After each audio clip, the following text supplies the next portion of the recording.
السلام علیکم friends.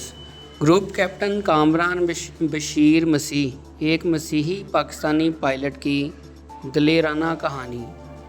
Group captain Kamran Bashir مسیح کا تعلق فیصل آباد کے نواحی گاؤں B462 عیسیٰ نگری سمندری سے ہے۔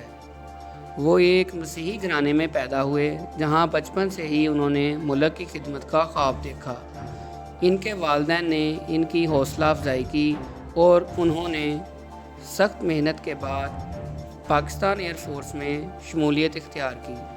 ان کی لگن، محنت اور شاندار صلاحیتوں نے انہیں جلد ہی فضائیہ میں ممتاز مقام دلا دیا۔ آپریشن بنیان المرصوص، ایک تاریخی مشن 10 مئی 2025 کو پاکستان اور بھارت کے درمیان کشیدگی کے دوران کامران بشیر نے ایک جرأت مندانہ مشن کی قیادت کی۔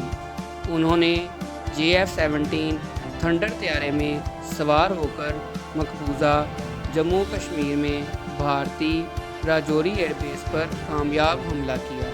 یہ حملہ انہوں نے صبح فجر کے وقت دشمن پر دھاوا بول دیا۔ یہ مشن نہ صرف عسکری لحاظ سے اہم تھا بلکہ یہ پاکستان کی فضائیہ میں اقلیتوں کی نمائندگی کی ایک تاریخی مثال بھی بنی۔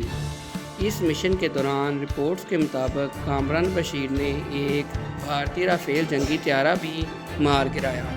پاکستان نے حملے سے پہلے ان پر سائبر اٹیک بھی کیا اور ان کے S-400 جو کہ ڈیفنس سسٹم تھا جس پر انڈیا کو بہت ناز تھا اس کو بھی تباہ کر دیا۔ یہی وجہ بنی سائبر اٹیک کی وجہ سے دشمن کچھ نہ کر سکا اور یک طرفہ مقابلے کے بعد ان کی کئی ایئر بیسز تباہ ہو گئیں۔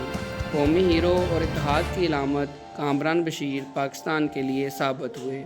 مشن کی کامیابی کے بعد جب کامران بشیر وطن واپس آئے تو انہیں لاہور کے علامہ اقبال انٹرنیشنل ایئرپورٹ پر ہیرو کا درجہ دیا گیا۔ عوام کی بڑی تعداد نے ان کا استقبال کیا، سڑکوں پر پھول نچھاور کیے گئے اور ہر طرف خوشی کا سماں تھا۔ سوشل میڈیا پر ان کی بہادری کے چرچے ہوئے اور ہیش ٹیگ جیسا کہ #کامران مسیح ہیرو اور pride of Pakistan hashtag trend کرنے لگے۔ پوری قوم کا سر فخر سے بلند ہو گیا۔ ان کی تصاویر اور ویڈیوز وائرل ہو گئیں جن میں پاک فوج کے جوان انہیں کندھوں پر اٹھائے جشن منا رہے تھے اور کچھ لوگ کامران مسیح کے آبائی گھر میں ڈھول کے ساتھ جشن منانے کے لیے بھی پہنچ گئے۔ کامران بشیر کی شجاعت نے نہ صرف قوم کو فخر کا موقع دیا بلکہ یہ بھی ثابت کیا کہ پاکستانی افواج میں مذہب یا نسل کی بنیاد پر کوئی تفریق نہیں۔ ان کی کہانی آج کی نسل کے لیے ایک تحریک ہے کہ محنت، حب الوطنی اور بہادری کا کوئی توڑ نہیں۔ دعاؤں میں یاد رکھیے گا۔ اللہ حافظ۔